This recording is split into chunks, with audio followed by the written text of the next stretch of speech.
ध्यानं सिन्दूरारुणविग्रहां त्रिनयनां माणिक्यमौलिस्फुरत् तारानायकशेखरां स्मितमुखी आपीनवक्षोरुकां पाणिभ्यामलिपूर्णरत्नचषकं रक्तोद्बलं बिभ्रतीं सौम्यां रत्नकडस्थरक्तचरणां தியாயேத் பராம் அம்பிகாம்.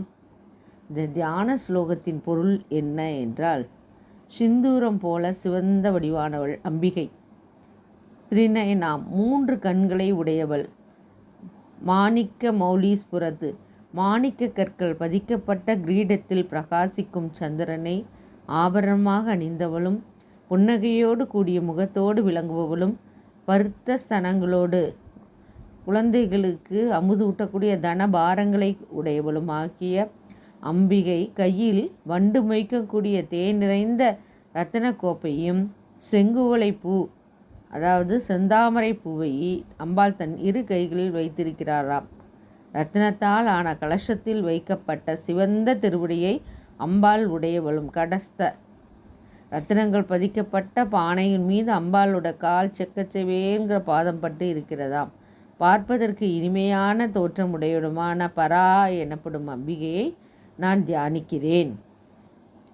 இந்த தியானம் நம்ம ஏன் செய்கிறோம் அப்படின்னா, நம்ம கண்ணால் பார்க்க முடியாத பரம்பொருளை மனதில் இருத்தி சதா எப்போவும் நினச்சி வழிபடுறதுக்கு வசதியாக அம்பிகை ஒரு உருவ வழிபாட்டை பாவித்துக்க விசேஷமான கிரகியத்தே, சில குறிப்பிட்ட லட்சணங்களால் உபாசிக்கக்கூடிய தெய்வத்தை மனதில் நாம் உருவகப்படுத்தி கொள்வதற்காகத்தான் அம்பிகை தோன்றினாள்.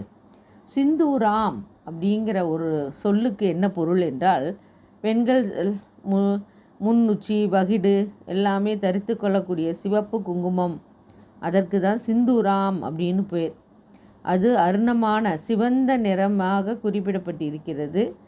அந்த சிந்தூரா அருண அப்படின் 2க்குமே பொருள் செக்கச் சிவந்த என பொருள். திரிநயனாம் அம்பிகைக்கு முக்கண்கள் உடையவள். நம்மளோட சம்பிரதாயத்தில் பார்த்தோன்னா எல்லா தெய்வங்களுக்குமே முக்கண்கள் குறிப்பிடப்பட்டிருக்கும். ஏன் இப்படி சொல்லியிருக்காங்க அப்படின்னா, தேவத்தை தேவன் அப்படிங்கிற சொற்கள் திவ அப்படிங்கிற ஒரு வினை சொல்லிலிருந்து உண்டானது. இதுக்கு பேர் என்ன அப்படின்னா பிரகாசித்தல், அப்படி கில்ட்ரிங்காக இருக்குமா, தானாகவே பிரகாசம் நிறைந்த வடிவு, தெய்வ வடிவு. இதை இந்த இடத்துல சொல்லணும் அப்படிங்கிறதுக்காக தான் பிரகாசம் தரக்கூடிய பொருளையும் 3 கண்களாக உருவகப்படுத்தப்பட்டு இருக்கு. அது என்ன 3? சூரியன், சந்திரன், அக்னி என்கிற 3 கண்கள் தான் அம்பிகைக்கு இருக்கிறது. அதுதான் நாம் திரிநயனாம் என சொல்கிறோம். தாரா நாயக அப்படின்னா நட்சத்திரத்தினுடைய கூட்டங்களின் நாயகனான சந்திரன் தான் தலைவன். அவரை அம்பிகை தலையில் மௌலீஸ்வரனை இரத்தின கிரீடத்தின் மேல் அம்பிகை சூட்டிக்கொண்டு இருக்கிறாராம். ஸ்மிதமுகி என்றால் அம்பிகை எப்போதும் சிரித்த முகத்தோடு புன்னகையோடு கூடிய முகத்தை உடையவளாம் அம்பிகை. ரொம்ப முக்கியமான அம்பாள் எல்லா அழகுகளுமே ஒன்று திரண்ட ஒரு அம்பிகையாக நாம் சொல்லப்பட்டிருக்கிறார்கள். இந்த லலிதா சஹஸ்ரநாமத்தில் மகாலாவண்ய சேவதி அப்படிங்கிற பேரில் நாம் அம்பிகையை கொண்டாடுகிறோம்.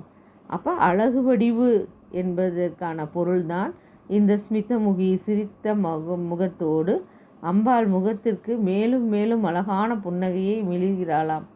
இதில் என்னவென்றால் அழகு, ஆனந்தம் எல்லாமே இங்கு அம்பிகையிடம் ஒருமுகமாக இருக்கிறது என காணப்பட்டு இருக்கிறது. இந்த உருவ வர்ணனையில் அம்பாளுக்கு 2 கைகள் உள்ளன. அந்த தியான ஸ்லோகத்திலும் அந்த நாமாக்களிலும் 4 கைகள் அம்பாள் வீற்றிருப்பாள். அந்த அம்பாள் 4 கைகளிலும் தரிக்கப்பெற்ற ஆயுதங்களும் இருக்கின்றன.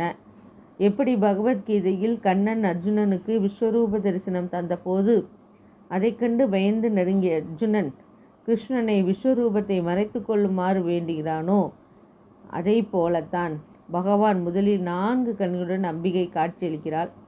உடனே சௌமிய ரூபமான மானுட ரூபத்தை நம்மை போல 2 கையுடன் கூடியவளாக மாற்றிக்கொள்கிறாள்.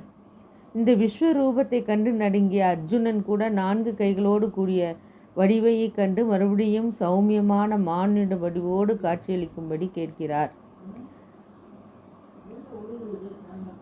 நமக்கு உபாசனைக்கு மிகவும் உகந்ததாக கருதப்படுகிறது இந்த தியான ஸ்லோகம். அம்பாளை நாம் சௌமியாம் என்றே இங்கு குறிப்பிடுகிறோம். மனதிற்கு ரம்மியமான.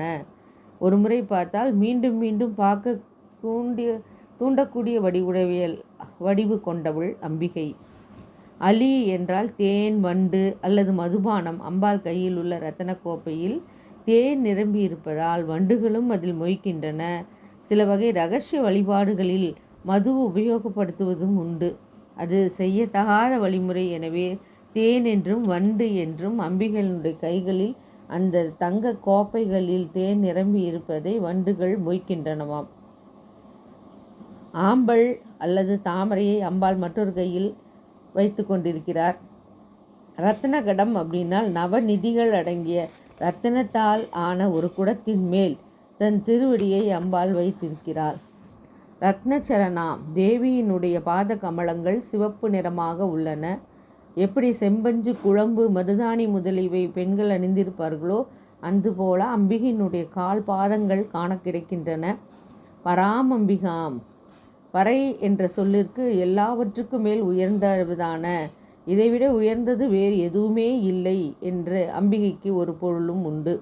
இந்த பிரம்மாண்ட புராணத்தில் இந்த ஸ்லோகத்தில் ஒரே ஒரு தியான ஸ்லோகம் மட்டும்தான் இந்த பாடலில் இடம்பெற்று இருக்கிறது.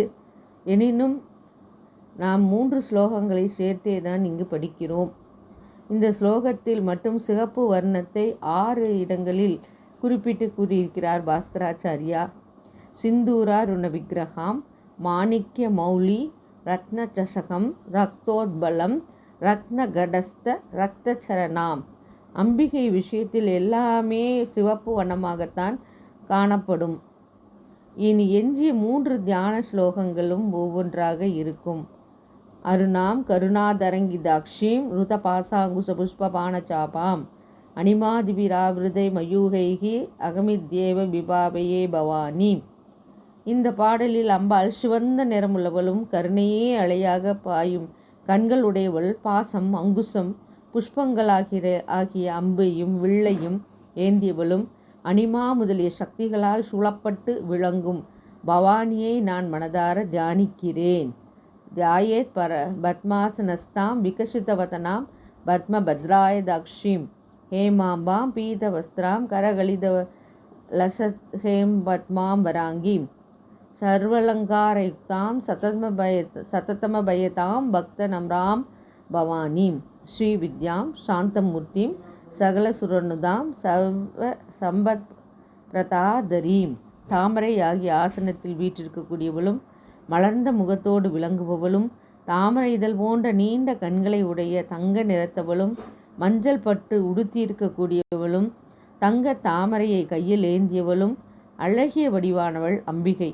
எல்லா வகையான ஆபரணங்களோடு விளங்குபவளும், எப்போதும் பயமின்மையை அருள்பவளும், பக்தருடைய குறையை கேட்டு சிரம் தாழ்த்தி அருள்பவளும், பலருடைய ஸ்ரீவித்யா மந்திர வடிவானவளும், சாந்தமே வடிவாலும் ஆகிய எல்லா தேவர்களும் வணங்கப்படுபவளும், எல்லா செல்வங்களையும் அளிப்பவளுமான தேவியை நாம் வணங்குவோமாக.